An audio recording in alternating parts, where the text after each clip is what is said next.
Hello, magandang araw po sa lahat.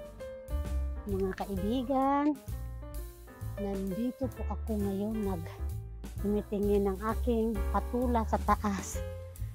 Akyatin po natin. Maraming salamat po sa panunood at sana po mag-enjoy kayo sa araw na ito sa aking video. Ito malaki na ang kalabasa. No, patula pala na pangbinhi po. Sana maano siya. Ito po pangbinhi.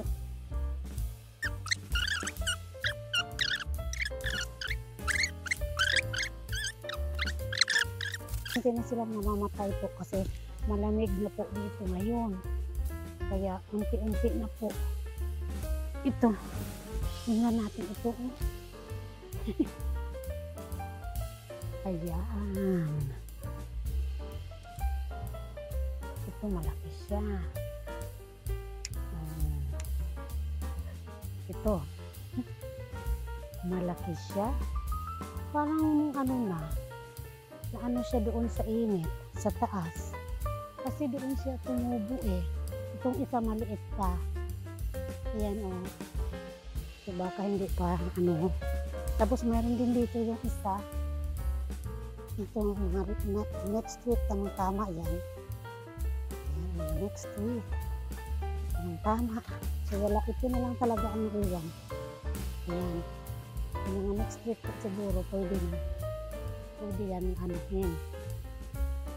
harvestin natin. Ito kasi ang liit ko. Ang liit ko kasi. Kaya, pero, ayun, may isa din doon. Ayun, ngayon, ang nakuha ko isa lang. Mga kaibigan or mga kapamilya. Ayan, mga kapamilya, ito lang ang nakuha ko. Update ko kayo dito sa garden ko ngayon. Magtatanim po ako ngayon ng mga, kasi yung doon sa kabila, ang tinanim ko doon, broccoli, cauliflower, at saka lettuce. Dadagdagan ko lang po ngayon kasi ito may mga bakante pang lupa, so sayang naman. Kaya tataniman natin. Halik kayo, samahan niyo po ako. Before tayo magtanim, ito update ko po kayo sa aking upo. Mayroon na po siyang malaki. Ayan po mayroon ng malaki. Ayan, malaki na po. Ayan, 4 sila. Tapos mayroon po isa dito. Saan na ba yun? Yun po sa malayo-layo. Ayan, isa. Ayan. So, bali, mga next week po yan, ma-harvest natin. Saka ito yung aking lettuce. Ayan, isa lang po nabuhay talaga siya. Tapos malalaki na po aking carrots. Dadagdagan ko po yung tanim ngayon. Tapos ito po, may bunga pa ang patula natin. Ayan. May bunga pa siya. Saka mayroon pang maliliit dito. Ayan. Dalawa pa. So, hindi natin alam kung makasurvive yan sa lamig. Ito, may talong pa na nakakasurvive. Kasi malamig na po dito ngayon. Tingnan niyo po ang aking asparagus. Sana po makasurvive yan. Ito ang repolyo po ito. Ayan. Ayan, itinanim ko na yan. Ayan, may dalawa sila. Tingnan mo, lang po, mga 2 weeks. Ayan, malaki na sila. Ayan. So, ganyan lang po. Sa ngayon,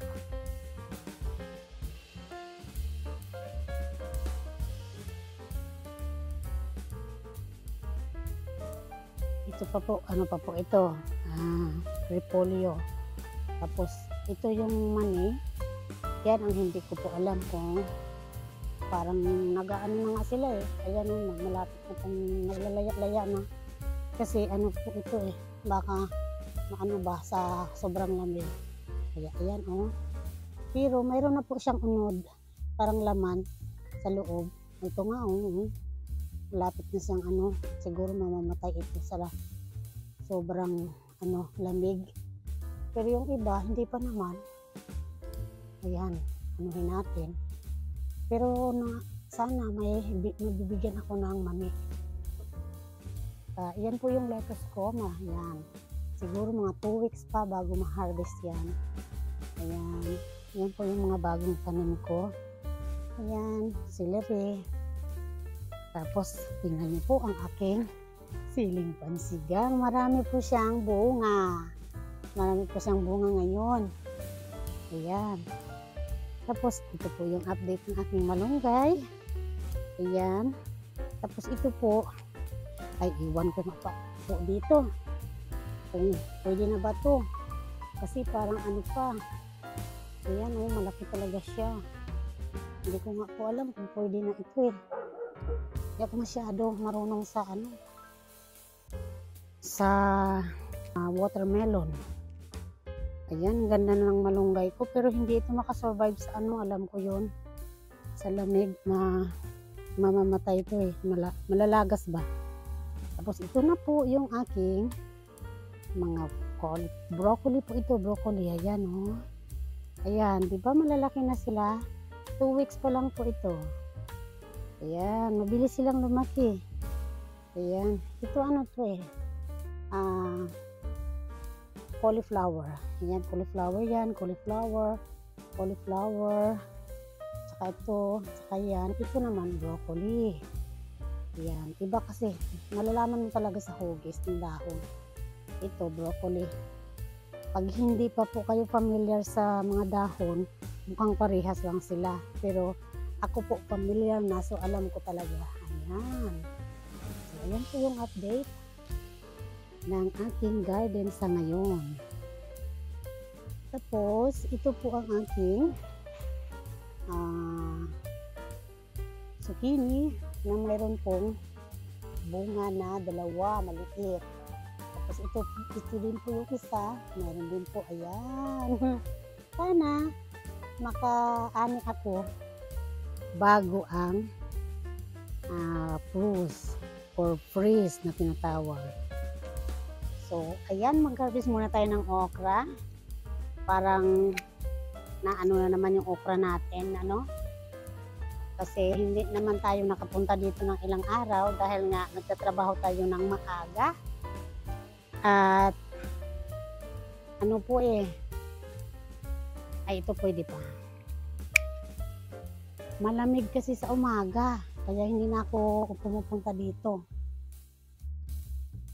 Pagka diretso na akong papasok sa gabi, hindi na ako pumupunta dito.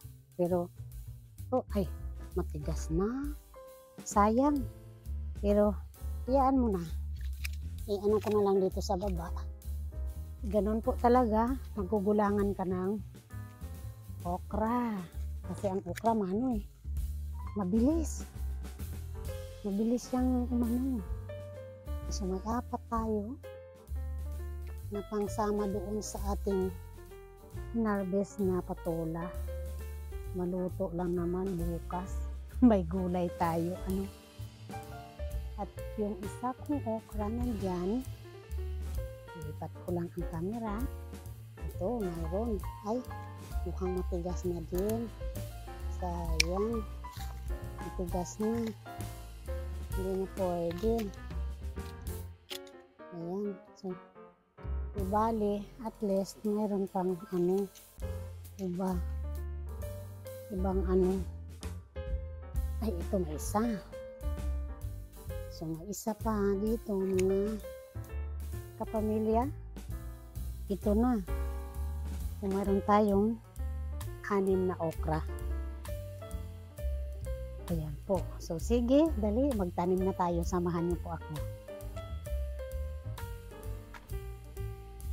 So, ayan na po. Na-prepare ko na yung lupa. So, tataniman na natin ng ito ay broccoli ulit po ito. Ayan. Bumibili lang po ako sa Home Depot ng mga ready to plant na. Ayan po yung mga ano ko ginagawa. So ayan, itatanim ko na po yan dito. Ito lang. Ayan. Eh, paano nyo po ba makikita? Basta tinanim ko po dito. Ano kaya?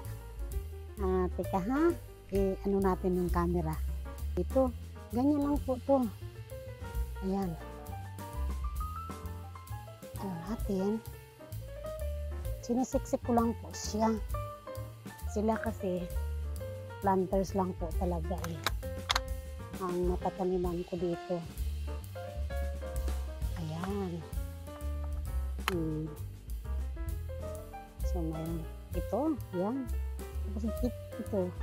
Pag tanim nyo po is gawan nyo po ng palugit sila. Yung parang may ano po, mga ganito ang distance para at least kasi lumalaki po ang ano nito eh, ang mga puno. Pag lumaki na talaga sila, lumalaki po ang puno. Kaya kailangan po may distansya. Ayan. Ito po, tinatago ko rin po ito kasi pwede rin po gamitin kung mayroon kayong buto, dito nyo po ipapa-seeds. Dito pinapatubo. Kaya hindi ko po yan tinatapon. So,